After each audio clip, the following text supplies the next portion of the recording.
Mesdames, Mesdemoiselles, Messieurs, bonsoir. Bienvenue sur le plateau de Parlons Franchement. J'ai le plaisir de recevoir aujourd'hui pour le premier numéro de l'année 2016, M. Dagobert Banzio. Il est le président du conseil régional du Cavally. Monsieur le Président, bonsoir. Bonsoir. Merci d'avoir accepté mon invitation pour vous présenter brièvement. Je dirais que vous êtes ingénieur des travaux publics. Vous êtes également économiste puisque vous avez fait des études supérieures d'économie. Vous avez exercé plusieurs fonctions de haute responsabilité à la Caisse de stabilisation notamment. Vous êtes expert dans le domaine du café et du cacao. Vous avez exercé plusieurs fonctions ministérielles dont nous parlerons tout à l'heure. Et puis sur le plan politique, vous êtes secrétaire exécutif du PDCI, chargé des commissions techniques. Monsieur Dagobert Banzio, avant de commencer, d'entrer dans le vif du sujet, une première question, comment vous vous portez aujourd'hui? Bien, merci. Je voudrais d'abord vous dire merci de me donner cette occasion. Vous l'avez dit d'entrée de jeu, c'est votre première émission en ce début d'année. Permettez donc que je vous présente tous mes vœux de santé, de réussite et de paix. Merci beaucoup. Et que toute votre équipe, y compris le directeur général, tous ceux qui nous reçoivent ici, que Dieu vous tienne en grâce et que tout ce que vous souhaitez, vous puissiez l'avoir. Bonne heureuse année. Et je voudrais donc saluer tous ceux qui nous suivent, leur présenter également tous mes vœux. Les vœux du Cavally, les vœux de la forêt verte de l'ouest de Côte d'Ivoire. Merci pour ces vœux. Alors, comment se porte le président aujourd'hui? Alors, je peux dire que je vais bien, je me porte bien. J'ai traversé des moments un peu difficiles, mais la vie est ainsi faite. Mais aujourd'hui, je vais bien. Et c'est pour cela que je vous ai posé cette question. Est-ce qu'aujourd'hui, Dagobert Banzio a recouvré la plénitude de ses moyens, il a repris toutes ses activités? Grâce à Dieu, je suis là. J'ai repris mes activités et aujourd'hui, je pense que tout se passe bien. Alors, je l'indiquais tantôt, vous êtes membre du bureau politique, membre du secrétariat exécutif du PDCI-RDA, dont vous assumez la responsabilité des commissions techniques. Comment a débuté votre militantisme, M. Banzio, dans ce parti? Alors, je pourrais vous dire que ça s'est déroulé de façon naturelle. Je fais partie de ces Ivoiriens qui ont eu la chance de bénéficier d'une situation exceptionnelle. Comme vous l'avez dit, je suis ingénieur de travaux publics. Je fais partie des premiers étudiants de l'école de Yamoussoukro qui a ouvert donc, ses portes en 1979. J'avais déjà fait la première année à Abidjan, en Mathsup. Et puis on a ouvert l'école à Yamoussoukro pour la deuxième année en Maths P. Et puis bon, j'ai fait mes études d'ingénieur. Il se trouve que quelques années après d'avoir exercé à Abidjan, après une spécialisation à l'extérieur, j'ai été nommé dans la même école comme directeur de la division des moyens de cette école et puis comme chargé de cours. Donc,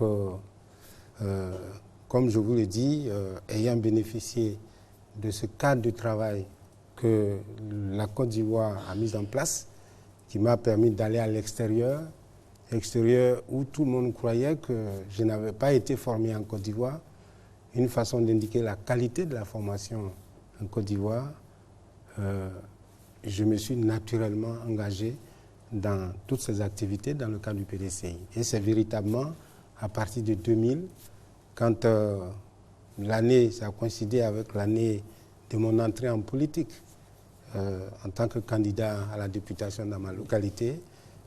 C'est donc véritablement à partir de cette année-là que j'ai commencé à être visiblement actif. Je l'étais intérieurement. Donc après toutes ces années d'exercice professionnel, toutes ces années de pratique, vous entrez au gouvernement en 2006 comme ministre de la Jeunesse, des Sports et du Service civique. Après le ministère des Sports, vous êtes nommé ministre des Infrastructures économiques. Ça a duré moins d'1 an. Et enfin, ministre du Commerce. À part le ministère des Sports, vos autres passages dans les autres ministères ont été très brefs. Alors, ce que je peux d'abord dire, c'est qu'avant d'entrer au gouvernement, pendant pratiquement 5 ans, j'ai participé à un débat important au Parlement. Les réformes législatives qui découlaient des accords de Marcoussis. Et ça a été un moment important qui m'a permis de voir toutes les subtilités des textes de loi de la Côte d'Ivoire et notamment de la Constitution. Ça a été vraiment un moment important de la vie en Côte d'Ivoire et ça a été aussi un moment important de ma vie. Et puis évidemment par la suite, à la fin du mandat, ça a coïncidé puisque c'est début 2006 que j'ai pu donc intégrer le gouvernement et puis j'ai eu la chance donc de faire ce que j'ai fait. Évidemment au sport, j'ai fait 4 ans. Et ça m'a permis, vers la fin, de concevoir avec mes collaborateurs la loi sur le sport. Ça a été un moment particulièrement important parce qu'il s'agissait de rendre institutionnelles les mesures que nous avions pu prendre grâce à la compréhension de nos collègues pour contribuer à la promotion du sport en Côte d'Ivoire. Bon, et par la suite, j'ai pu passer au ministère des Infrastructures économiques. Je suis ingénieur des travaux publics, donc mon ministère naturel, c'est là que j'ai commencé à travailler en tant qu'ingénieur, c'est le ministère des Infrastructures. Donc je peux vous dire que même si j'y ai fait 10 mois, avec la contribution de mes collègues, on a pu organiser les états généraux de la route, qui est un élément essentiel, où nous avons fait les diagnostics, nous avons posé le diagnostic et nous avons pris toute une série de mesures qui restent encore d'actualité.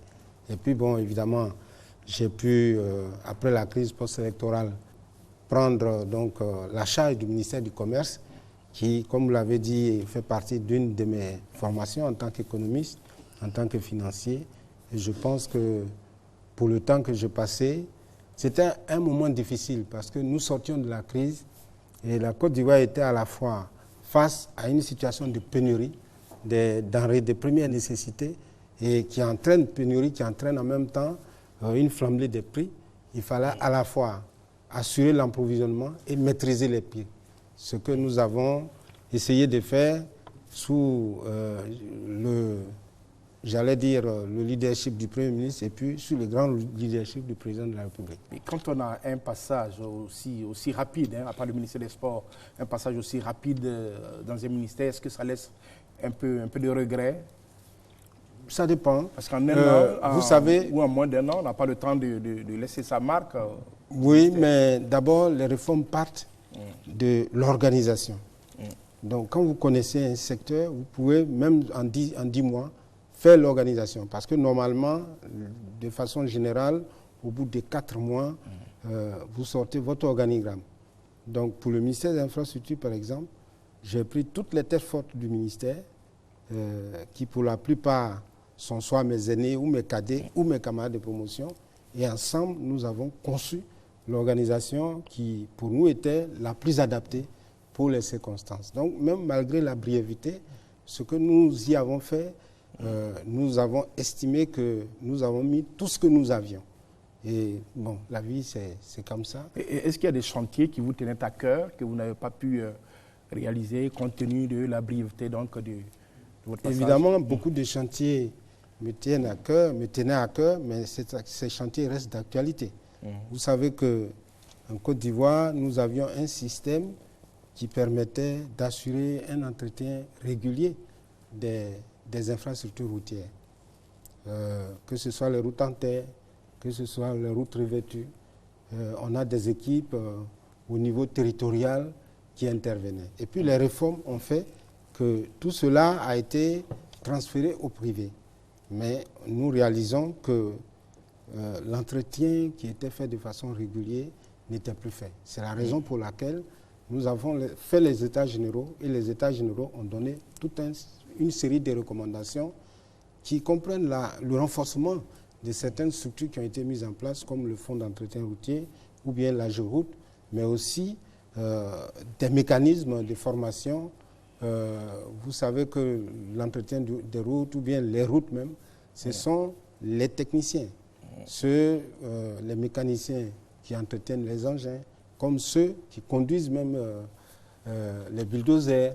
Alors, toutes ces formations qui sont des métiers autour de la route qui ont disparu, fait que l'entretien routier en Côte d'Ivoire souffrait et continue de souffrir d'une certaine insuffisance qui fait partie des recommandations des États généraux de la route, qui reste, j'allais dire, à appliquer.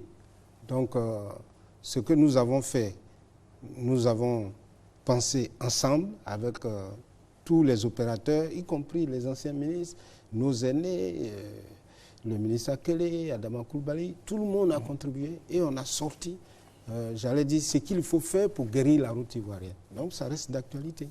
Ça vous fait 6 à 7 années de responsabilité ministérielle cumulée. Quelles leçons pour vous tirer de tous ces temps que vous avez passés dans les ministères?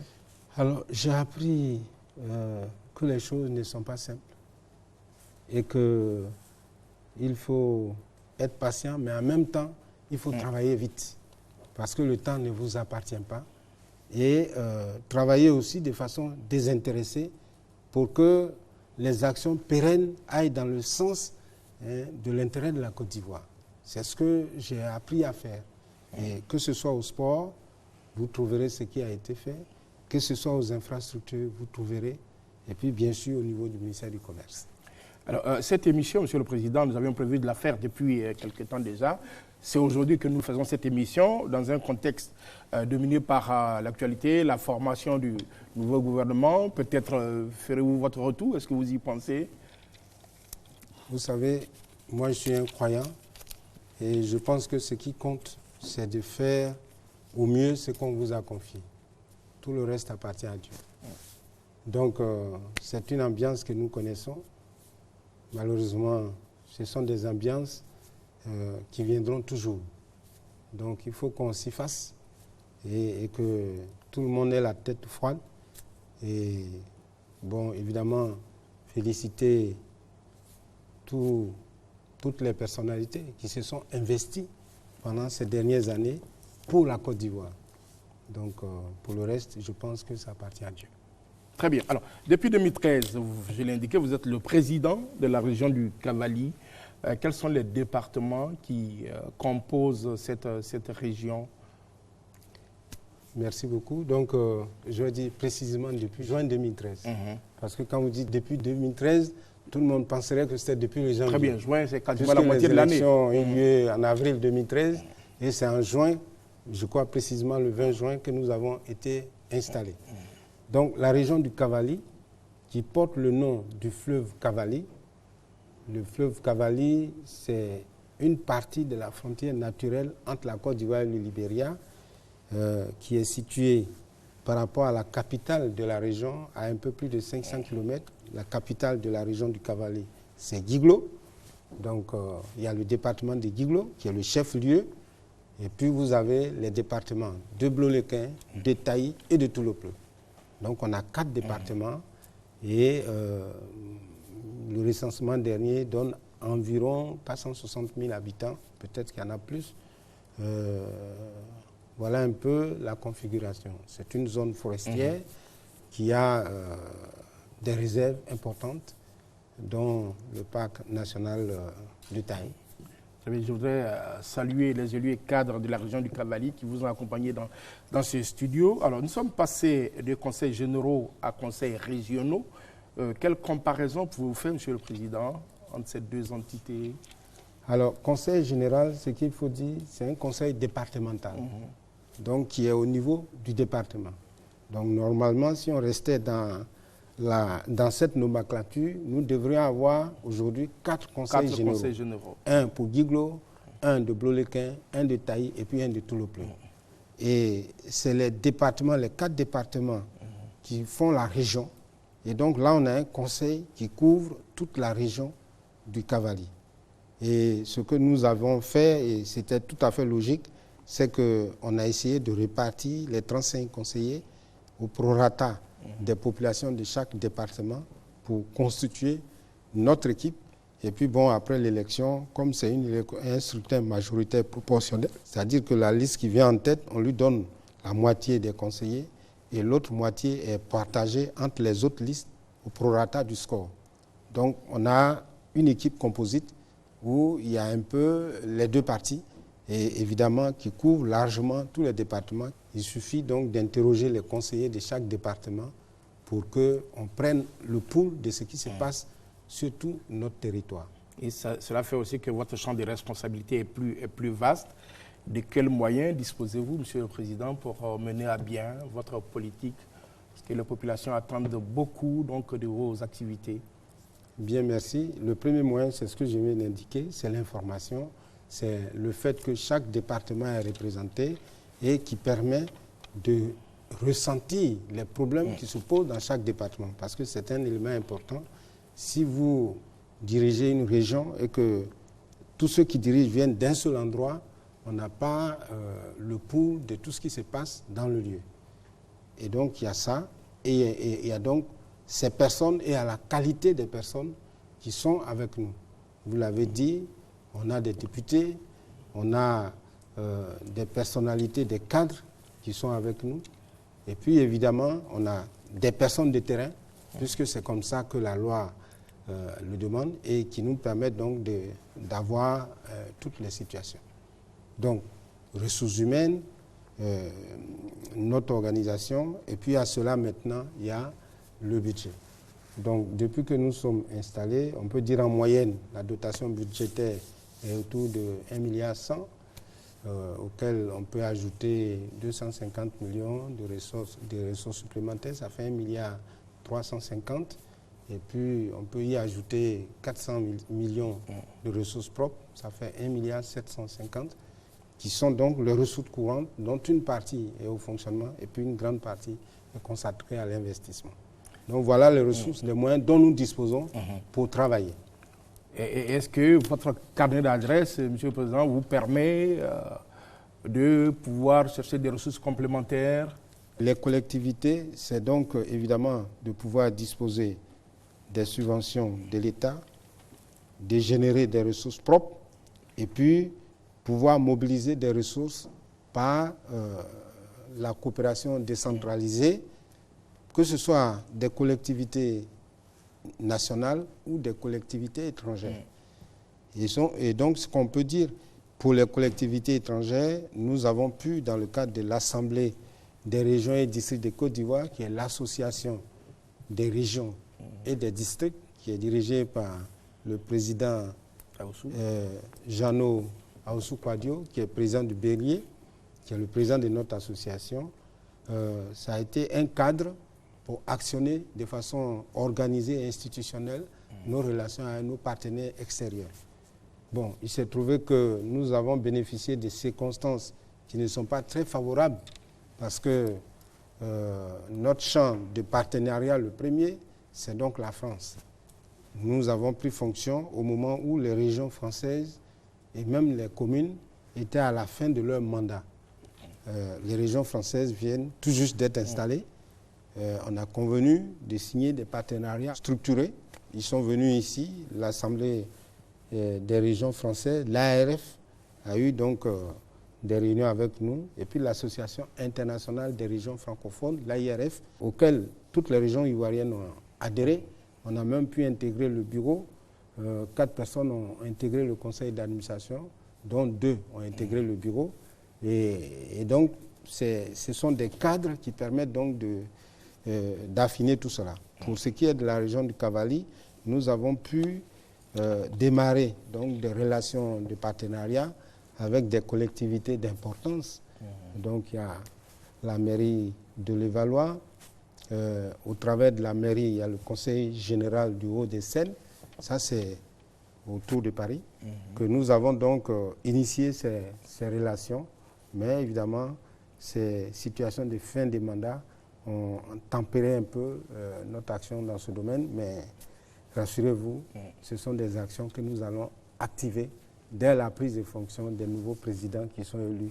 J'ai dit aussi entre-temps, au niveau de la France, ils ont réduit le nombre de régions, ce qui nous a amené à freiner un peu parce qu'ils sont passés à 13, il y a eu fusion des régions. Donc si vous étiez en partenariat avec une région qui a fusionné, il faut remettre ça dans le nouveau contexte et puis finaliser donc les rapports de partenariat. Comme là, ils ont 13 régions, nous avons 31 avec 2 districts. C'est donc de voir comment nous allons orienter les rapports entre ces régions et les nôtres.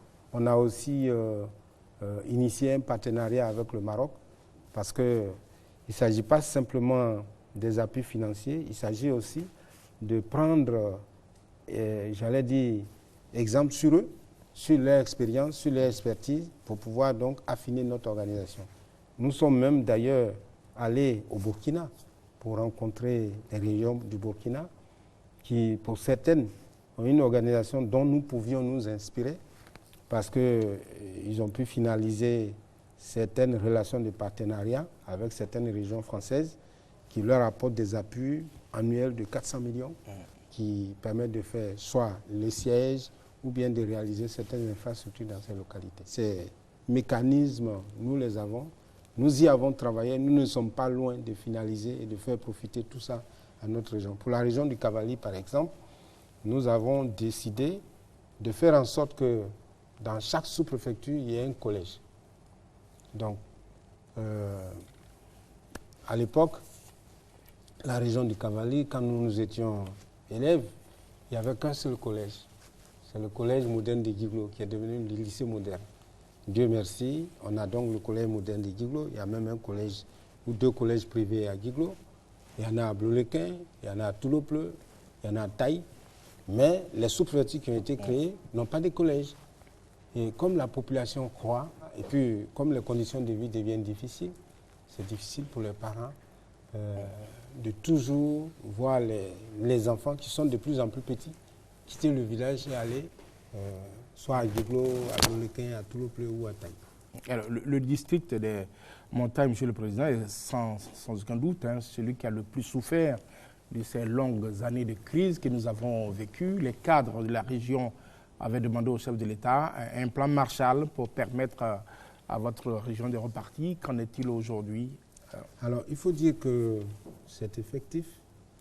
Notre région, région du Cavali, fait partie des 3 régions qui sont dans la région, j'allais dire, la zone montagneuse. Donc, il y a le Tonkui, qui couvre les départements de Man, Danané, Zongouin, Sipilou, Biankouma. Et puis, la région du Guémon, qui a pour chef-lieu Diokoué, il y a Bangolo, Kubli, Fakobli. Et puis, on a la région du Cavali, qui couvre les 4 départements, comme nous l'avions dit tout à l'heure. Évidemment, à la fin de la crise, je voudrais donc dire merci au chef de l'État, qui a été très sensible à nos problèmes. Et dès la fin de la crise, il nous a envoyés au Libéria pour que nous puissions voir nos parents. Il a apporté un soutien, des soutiens importants pour les aider. Nous avons pu, avec le ministre Yamien Konan, qui était avec nous, nous avons pu visiter tous les camps de réfugiés et nous avons pu apporter donc le soutien du président, que ce soit en numéraire, que ce soit en habits ou bien en nourriture. On a acheté des sacs de riz, de l'huile, etc. que nous avons donc distribués dans plusieurs camps de réfugiés que nous avons visités. Et puis par la suite, on a dû organiser de façon spontanée et volontaire le retour des populations parce que pour que les populations reviennent, il y avait des conditions qui, au niveau des Nations Unies, exigent qu'il y ait un accord tripartite entre la Côte d'Ivoire, le Libéria et les Nations Unies. C'est seulement après cet accord que le retour a été organisé par le HCR et tout le dispositif national. Et puis, évidemment, le président a réservé sa première visite à notre région pour qu'il puisse prendre le pouls de la situation. Bon, nous avons posé tous les problèmes et à la sortie des crises, c'est ce que je disais tout à l'heure, il y avait toute une série de problèmes qui se posaient en Côte d'Ivoire. Tout était prioritaire. Les services de l'État n'avaient même pas de véhicules, n'avaient pas d'ordinateur. Donc, on a dû parer à tout cela avant donc de commencer à traiter le mécanisme de reconstruction. Dans la zone, on peut dire que beaucoup a été fait, mais beaucoup reste à faire. Et c'est pour cela que la population s'est mobilisée massivement, comme elle ne l'avait pas fait en 2010, pour porter son suffrage sur le président Alassane Ouattara, pour que, et bien sûr, dans le deuxième mandat, les questions qui sont pendantes soient prises et que cela soit traité comme il se doit. Vous avez parlé de vos frères réfugiés à qui vous avez rendu visite. Ils sont encore nombreux au Libéria. Qu'est-ce que vous faites pour que tous rentrent en Côte d'Ivoire? Il faut dire qu'à l'époque, quand nous allions au Libéria, c'était un peu plus de 250 000 personnes. Aujourd'hui, d'après les dernières estimations, ils sont moins de 30 000. Ça reste un nombre important. Et la chance que nous avons, c'est que les structures ivoiriennes, que ce soit au niveau du ministère des Affaires étrangères, le ministère de l'Intérieur, de la Côte d'Ivoire et du Libéria, et puis l'ONUCI et la MINIL qui est au Libéria, tout est fait pour organiser le retour volontaire de tous ceux qui sont au Libéria. Ce d'autant plus que la situation sociale, sanitaire est un peu difficile et la crise à virus Ebola a aggravé les choses.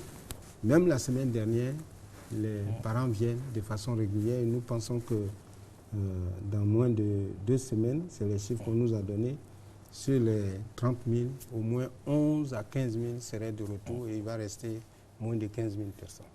Certains traînent peut-être les pieds pour revenir en Côte d'Ivoire parce que certainement ils ont tout perdu, même si on sait que les moyens sont rares.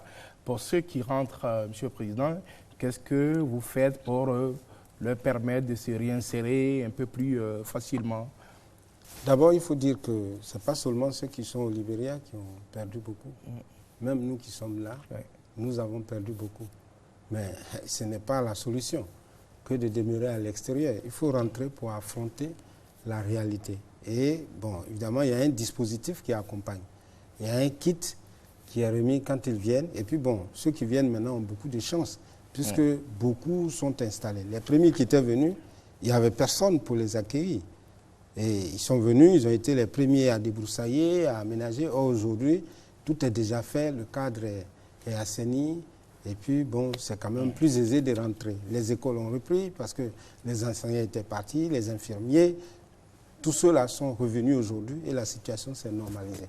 Donc, il est plus facile de prendre en main les exilés qui reviennent aujourd'hui que par le passé. Donc, nous leur demandons vraiment de rentrer et on a déploré beaucoup de décès puisque, vous savez, un camp de réfugiés, ce n'est pas une situation normale. Ce n'est pas des maisons normales, des toilettes normales, les conditions normales d'alimentation. Et ils sont habitués dans leur village à faire leur champ, à manger et à être autonomes. Donc nous leur demandons de rentrer pour que cette autonomie-là, nous puissions tous l'assumer. Je l'ai indiqué, l'Ouest a été fortement meurtri par cette crise. On sait que beaucoup de vos frères, les jeunes de l'Ouest, ont été incorporés dans les milices. Comment expliquez-vous cela? Qu'ils prennent des armes comme ça et très facilement rejoignent des milices? Bon, écoutez, la solution, l'analyse que nous avons faite, c'est que quand le désœuvrement comporte beaucoup de risques, que ce soit en ville ou bien en zone rurale. Donc, la première action, c'est de faire en sorte que les jeunes soient occupés. Le Conseil régional du Cavali, dès notre prise de fonction, nous avons lancé un programme, un jeune, 1 hectare de VA. Nous avons pu faire, nous avons distribué pour près de 750 000. Il y a 517 hectares, donc qui concernent 517 personnes à Guiglo, Blolequin, Toulopleu et Taï. Nous devons continuer cela. Mais ça, c'est déjà fait. Ceux-là ont déjà des plantations. C'est vrai que l'EVA, ça prend du temps pour un retour. Mais on a un programme également de cacao et de café qui démarre cette année et qui va permettre aux jeunes d'être insérés. Parce que s'ils ont quelque chose, ils ne seront pas disposés à faire n'importe quoi. Donc, c'est un préalable. C'est d'insérer les gens, de faire en sorte qu'ils aient une activité qui leur permette de se prendre en charge, de sorte que, quelle que soit la situation, ils seront difficilement manipulables. Donc c'est ce qui a manqué. Pendant la période de 2000 jusqu'à 2010, ça a toujours été notre discours. Et pendant la campagne de 2010, au premier tour, nous étions avec les jeunes, même les jeunes miliciens, et nous leur avions dit, nous nous engageons à faire en sorte que si celui que nous soutenons gagne, on allait faire en sorte qu'ils soient insérés et qu'ils abandonnent ces activités qui ne sont pas des activités, j'allais dire, porteuses d'avenir. Bon, c'est dommage. On a traversé des situations difficiles et je suis persuadé que ce discours-là, il est de plus en plus écouté. Vous dites le district des montagnes, le Cavalier est en pleine reconstruction. C'est une période d'espoir qui s'ouvre donc pour votre région. C'est une période d'espoir qui s'ouvre donc pour notre région et je pense pour même presque toutes les régions de Côte d'Ivoire, puisque je suis en contact avec les présidents des régions. Étant secrétaire général de notre association, Assemblée des régions et districts de Côte d'Ivoire, donc je suis en contact avec tout le monde.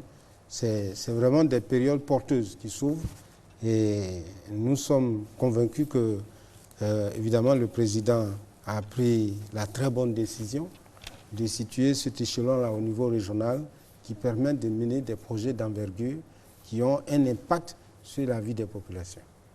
Pour une région qui a été vraiment sinistrée, qui est en pleine reconstruction, il faut une grande solidarité, une solidarité de tous les fils, de tous les cadres. Aujourd'hui, vous sentez les choses comme ça, tous les cadres du Cavalier parlent d'une même voix pour un jour nouveau. La question que vous posez, elle est importante, mais on ne doit pas être pressé. Nous sommes venus d'une situation difficile, on s'adressait difficilement la parole, et aujourd'hui on peut s'asseoir, on peut discuter, on peut se défendre. C'est une évolution. Et je pense que progressivement, chacun va prendre conscience de tout ce qui est fait. Tout le monde se mobilisera définitivement autour. Et ce qui est important, c'est l'objectif. Nous devons avancer vers l'objectif. Et tout ce qui peut nous décourager, qui peut décourager cette cohésion, il vaut mieux ne pas regarder et aller de l'avant. Et nous appelons chacun, qu'ils aient été avec nous avant 2010, ou bien qu'ils aient été avec nous dans le cadre donc du soutien de cette action et dans le cadre du soutien du programme du président Alassane Ouattara. Ce que je peux leur dire, c'est que le président Alassane Ouattara est le président de tous les Ivoiriens. Et c'est dans ce sens que nous disposons donc des moyens pour pouvoir aller de l'avant. Plus tout le monde va se mobiliser, plus vite nous irons dans la reconstruction de nos régions. Et il faut aussi se dire que personne ne fera ça à notre place. C'est nous, fils et filles des différentes régions, acteurs économiques, c'est nous qui devrions travailler pour aller de l'avant. Le gouvernement, évidemment, dans son action, nous accompagne. Et il a mis à la disposition de la région un instrument qui est le conseil régional. Et puis les collectivités, c'est-à-dire les communes, qui en synergie doivent régler les problèmes de base. Et puis maintenant, tous les problèmes qui relèvent de l'administration centrale sont accompagnés par les ministères techniques qui sont compétents dans ces domaines pour que nous puissions à la fois reconstruire, faire la cohésion et puis amorcer le développement parce que 2020 n'est pas loin et nous n'avons pas le droit de rater le train de l'émergence. J'ai noté que vous avez beaucoup insisté sur le soutien apporté au programme du président de la République. Votre région est présentée à tort ou à raison comme une zone très favorable au Front populaire ivoirien. Est-ce que vous sentez les choses comme ça sur le terrain? Vous savez, pour affirmer des choses, il faut regarder l'historique. Il faut partir, par exemple, des années 90, c'est-à-dire dès le début du multipartisme. Voilà, du multipartisme. En 90, c'est le PDCI qui était majoritaire dans la région. On est allé jusqu'en 2000. En 2000, il faut le rappeler, quand tous les autres candidats ont été éliminés, c'est Gueye qui a gagné là. Et puis, en 2000, jusqu'en... Bon, évidemment, les autres élections se sont déroulées, on s'est partagé les voix. Et puis, progressivement, le FPI a pris le dessus. On a vu le premier tour des élections de 2010 où le FPI a eu entre 65 et 70% des voix. Et puis le RHDP, on peut dire, a eu le reste. Et ces voix se sont reportées sur le candidat du RHDP au second tour. Et puis cette année, le président Alassane Ouattara, dans cette zone, a eu plus de 74% des voix en moyenne. Il faut dire qu'il y a des zones... Qu'est-ce qui explique ce qu'on peut appeler un basculement? On a conforté le résultat du second tour parce que les populations ont vu les choses évoluer. Et donc, elles se sont inscrites dans la dynamique de ce mouvement. Et donc, on peut dire aujourd'hui que, bon, on a eu 74% en moyenne, mais cela ne doit pas cacher qu'à Taï, par exemple, on a eu 83%, à Djiglou, on a eu 80%, à Blolequin, on a eu 77%, et à Touloupleu, on a eu 62%. Donc, voilà un peu la situation aujourd'hui. Mais cette évolution, il faut la conforter. Il faut faire en sorte que les choses évoluent durablement. C'est le travail que nous faisons et c'est ce que, avec toute l'équipe que nous avons eu la chance de conduire en tant que directeur régional pendant la période de la campagne, c'est le message que toutes les équipes ont su passer auprès de nos parents qui ont fait confiance donc à ce qu'elles ont vu et qui ont fait confiance au message qui leur a été adressé. Aujourd'hui, pour le développement de la région du Cavali, des problèmes subsistent et le premier de ces problèmes, c'est l'insécurité, Monsieur le Président. Il y a des attaques récurrentes en provenance du Libéria. Comment vivez-vous cette situation? Comment, dans un tel contexte, les populations peuvent se consacrer au développement? Oui, vous avez parfaitement raison. Dans la zone ouest de la Côte d'Ivoire, en partant de Tabou jusqu'à Man, en passant bien sûr par Taï, Blolequin, Touloupleu, Danané, c'est cette zone où il y a eu souvent des soubresauts. C'est vrai que depuis avril 2013, les problèmes se sont concentrés plus vers le sud, c'est-à-dire autour de Grabo. Mais cela reste tout à fait préoccupant. Et c'est la raison pour laquelle il y a eu, début 2014, un conclave qui a été tenu dans la capitale des Oué, au Libéria, qu'on appelle Zouédrou. Et depuis donc le mois d'août dernier, une réunion retour devrait se tenir en Côte d'Ivoire, à Djiglou. Et ces conclaves réunissent les chefs, les leaders d'opinion des différentes zones et puis en présence de certains experts qui traitent des questions du retour des réfugiés, leur encadrement, l'insertion, le désarmement, pour sensibiliser les populations et puis créer aussi des contacts formels entre eux pour qu'il y ait des échanges permanents d'informations qui permettent d'anticiper et qui permettent aux forces de l'ordre de sécuriser de façon étanche la frontière. On peut dire que les choses, depuis 2013, en tout cas au-dessus de Grabo, Taï et tout le reste, nous avons la sécurité, mais quand il y a des attaques à Grabo, on est tout à fait interpellé. Au-delà de ça, c'est des attaques frontalières, mais en interne. Il faut que toute la situation soit totalement sécurisée. Parce que vous savez que le cacao, qui est le cœur de l'économie ivoirienne, est produit à 90% dans les 10 grandes régions du Grand Ouest. Ça va de Divo jusqu'au Tonkouy. Et pendant la période de la récolte, qu'on appelle la campagne, café et cacao, il y a des braqueurs, des gens qui interceptent les acheteurs de produits. Dans la presse même, la semaine, on a parlé d'un cas où un opérateur, un acheteur de produits est allé vendre son produit, il a eu 60 millions, il a été intercepté. Donc ce sont des bandits qui, depuis 2002 jusqu'en 2010, qui circulaient librement, qui aujourd'hui constituent en tout cas une menace.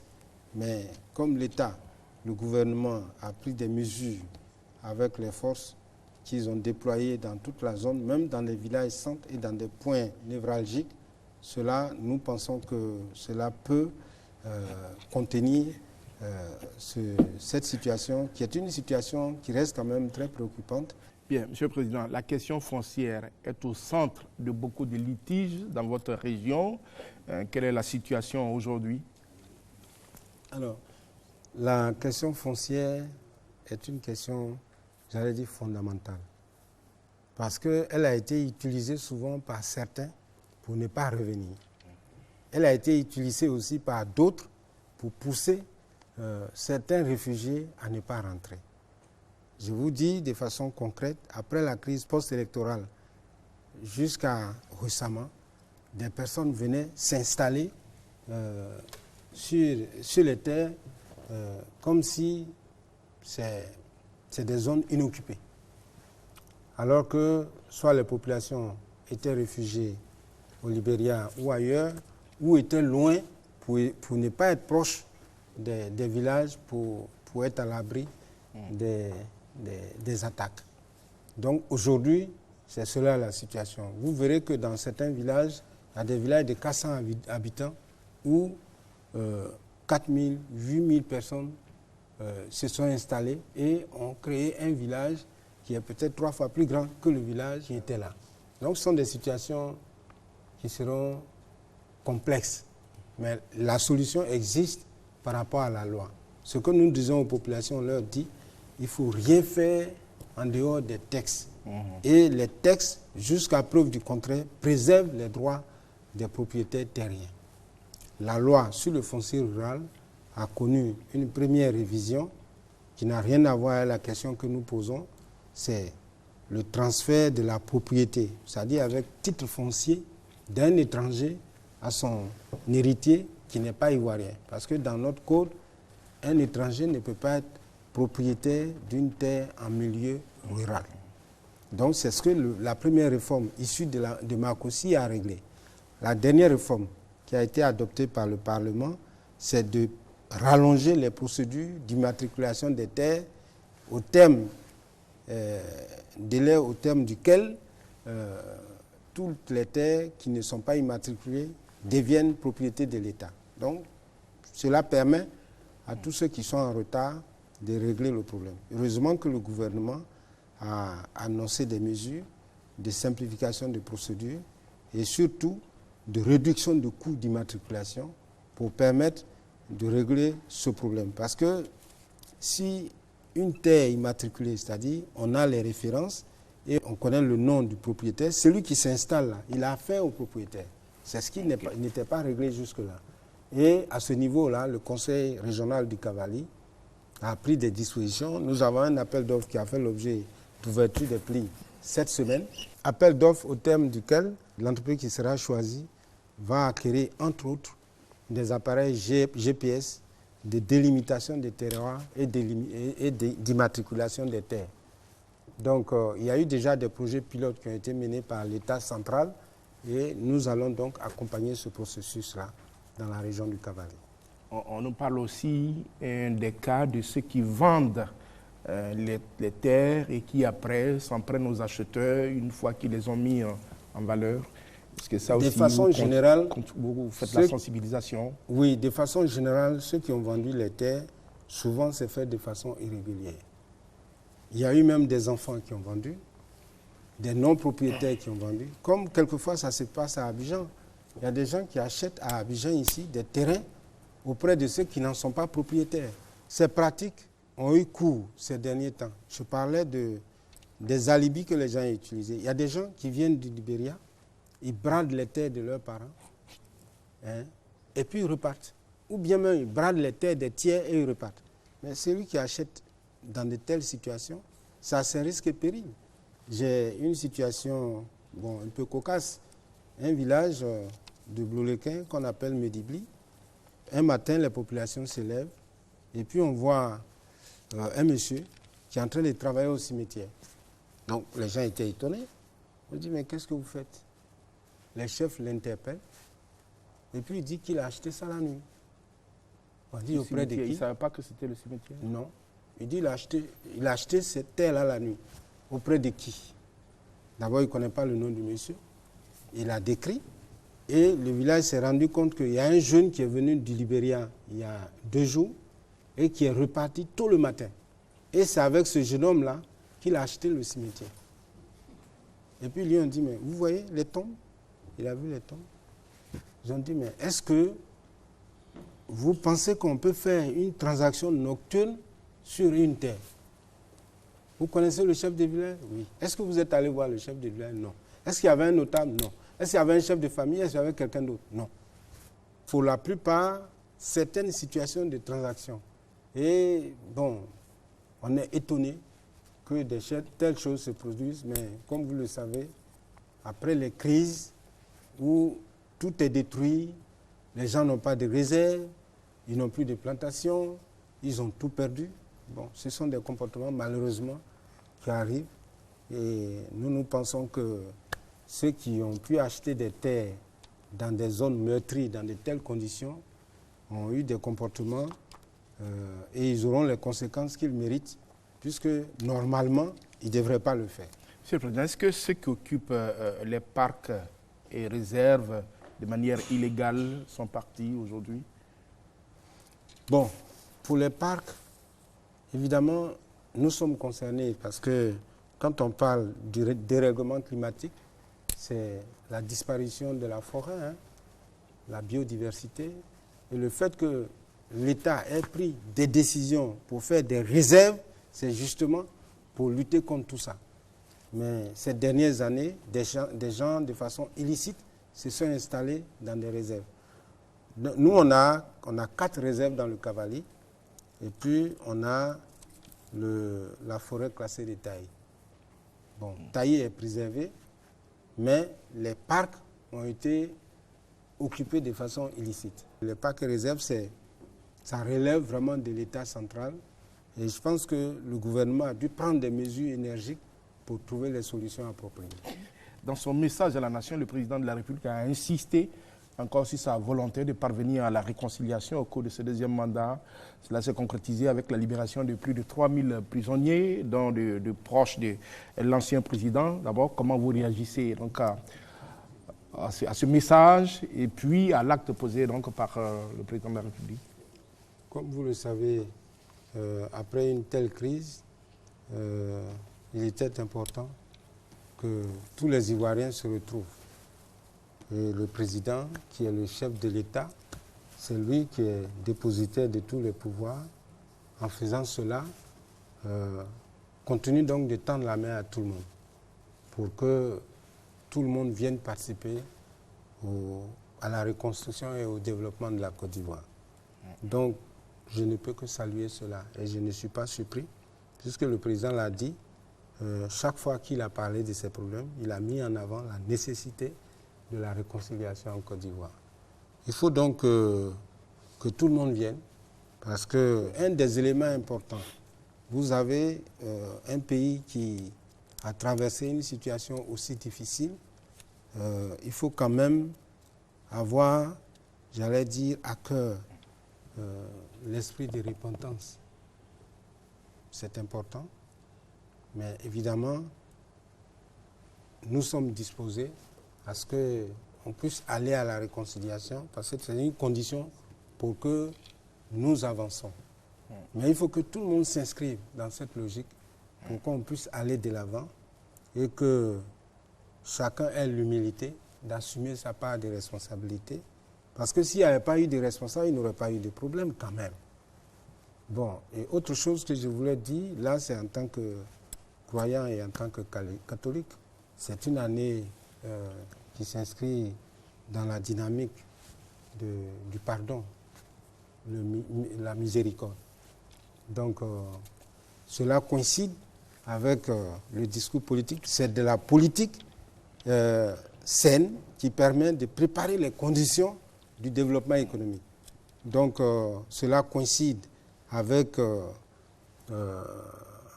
la vision chrétienne et puis bon, de toutes les religions, c'est le pardon, la réconciliation. Et je dis, pour que le pardon soit sincère, il faut avoir un minimum d'esprit de repentance pour permettre à ceux qui pardonnent de pardonner, j'allais dire, de façon sincère pour qu'on aille de l'avant. Dans votre région du Cavally, cette volonté de réconciliation, de pardon, comment vous vivez cela? Est-ce que vous, par exemple, Monsieur le Président, on sait que vous avez perdu beaucoup de choses, hein, à la fois des biens matériels et aussi de parents. Votre frère a été tué. Comment vous vivez ça, cette volonté de se réconcilier dans votre localité de Cavally là-bas? Bon, je pense que ceux de la localité, ils savent bien que c'est un esprit de dépassement c'est un esprit d'oubli de ces souffrances qui pousse tout le monde à aller dans ce sens-là, malgré toutes les souffrances que nous continuons d'endurer. Évidemment, pendant la crise, ce que je peux dire, puisque nous sommes devant tout le monde, c'est donc mon village qui a été incendié. Le chef de village, qui est mon cousin, a été abattu. Et donc, j'ai beaucoup de personnes qui ont été même incendiées avec leur maison. À tout le pleu et au village. Voilà. Alors, pour dire que ce sont des choses réelles. Et ceux qui l'ont fait, ils savent qu'ils l'ont fait. Et même ceux qui ne l'ont pas fait ont vu. Ils savent. Ce n'est pas des choses théoriques. Mais cela dit, on ne peut pas s'arrêter là. La vie doit continuer. Nous devons continuer de cohabiter. Nous devons construire notre région. Et puis, à partir de la région, contribuer à la construction de la Côte d'Ivoire. Donc, ce message et cette grâce que le président a accordée à 3100 Ivoiriens, je souhaite qu'elle touche le plus de personnes possible qui sont concernées par la crise post-électorale et que ces personnes acceptent la repentance et qu'elles acceptent de rentrer dans la logique de la réconciliation pour que, ensemble, réconciliés, nous puissions regarder dans la même direction. Monsieur le Président, l'autre grand chantier important du Président de la République pour ce deuxième mandat, c'est le parti unifié. Le président Bédié s'est déjà prononcé, le bureau politique du RDR a réagi. Aujourd'hui, vous, quand vous regardez cela, vous êtes optimiste. Va-t-on parvenir donc à ce parti unifié? Bien, merci. Je pense que dans votre description, vous avez oublié un petit aspect. Le président Bédié, évidemment, s'est prononcé, mais le PDCI, par son bureau politique s'est prononcé. Voilà. Donc, c'est vraiment officiel. Bon, évidemment, le RDA a réagi. Je pense que nous attendons. Ce qui est évident pour tous, c'est que quand on est ensemble, on est fort. Ça, c'est évident. En 2000, on n'était pas ensemble. On menait des combats parallèles. En 2010, au premier tour, c'est vrai, nous avons travaillé ensemble pour préparer les conditions de l'élection. Au second tour, on s'est mis ensemble, on a gagné. Et cette année, on n'a même pas cherché à faire un premier tour, on s'est mis ensemble, on a gagné. Donc c'est évident. Vous avez 3 groupes. Si j'ai une vision simpliste, j'ai dit, bon, 3 groupes, donc c'est 1 tiers par personne. Si 2 se mettent ensemble, ça fait 2 tiers. Donc 2 tiers gagnent 1 tiers. Donc il faut préserver la cohésion de ces 2 tiers-là, qui est, j'allais dire, la substance des je crois que la polémique, c'est sur le nom. Hein. Le président Bédié dit revenez dans le ventre de votre mère, le PDCI, le RDI, oui, on va être ensemble, mais sous la bannière oufotiste. Je te vois alors, vous dites quoi? Revenez au PDCI ou bien parti oufotiste. Donc vous êtes en train de dire que le débat de l'emballage, moi je ne veux pas parler du débat de l'emballage, je parle de l'objectif, qui est qu'on se retrouve de façon sincère et ensemble, et c'est évident qu'en ce moment-là, la Côte d'Ivoire peut véritablement réunir les conditions de son développement et de son émergence. Je crois que sur le fait d'être ensemble, il y a accord. Eh bien, il faut qu'il y ait accord et il faut qu'on sache qu'on a intérêt à ce que ce soit comme ça et tout ce qui doit nous emmener à ne pas être ensemble, il faut l'écarter. Très bien. Alors, on arrive presque au terme de cette émission, Monsieur le Président. Lors de votre campagne et de votre investiture, vous avez dit un soleil nouveau s'est levé ou va se lever sur le Cavali. Près de 3 ans après, qu'en est-il? Le soleil s'est vraiment levé sur le Cavali? Alors, ce que je peux dire dans notre document, j'ai un élément ici de campagne, on avait énuméré 26 projets. Sur les 26 projets, on a 11 qui sont véritablement en cours. Et sur les 11, il y a 5 qui sont terminés. On a fait véritablement 2 ans, puisque nous avons l'année 2014, 2015, ça fait 2 ans. L'année 2016 va nous permettre d'aller encore plus loin. Et je pense que l'année 2017, nous pourrions exécuter un peu plus de 85% de nos projets. Ce serait déjà pas mal. Et parce que réaliser des dispensaires, des écoles et surtout des collèges électrifier des villages, donner de l'eau, et puis entretenir les routes. Et puis surtout, mener des projets qui vont dans le sens de l'insertion des jeunes.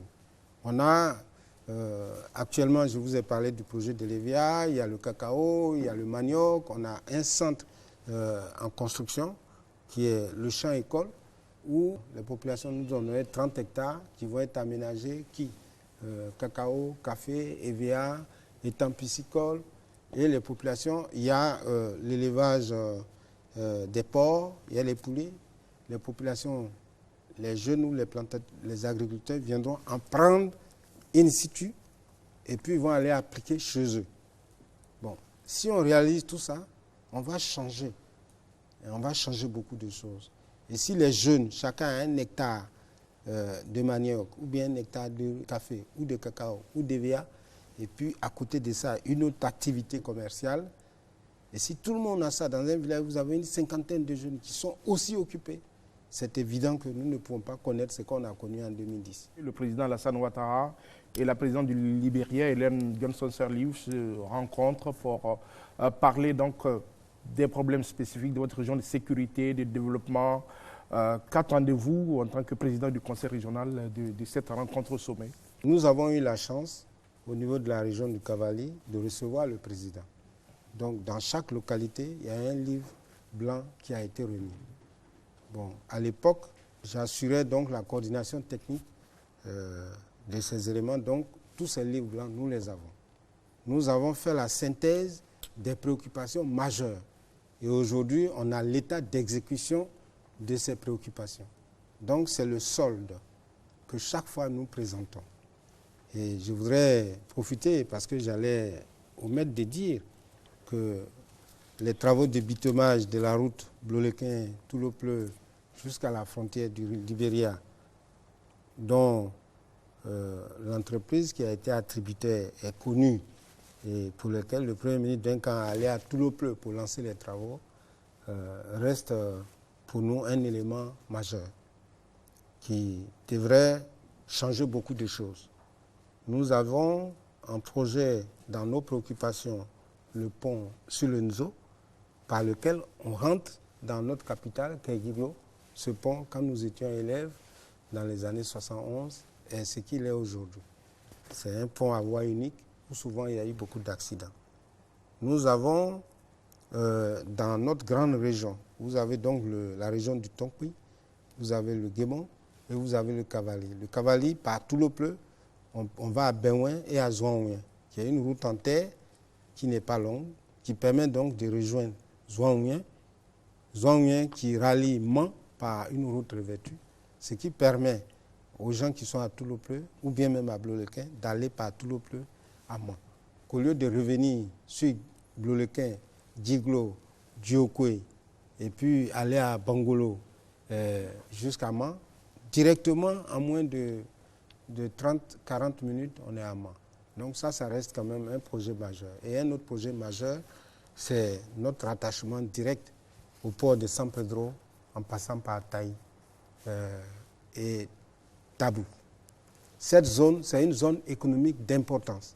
Il suffit simplement d'interroger les statistiques de la Côte d'Ivoire. Vous avez 2 usines qui font le caoutchouc.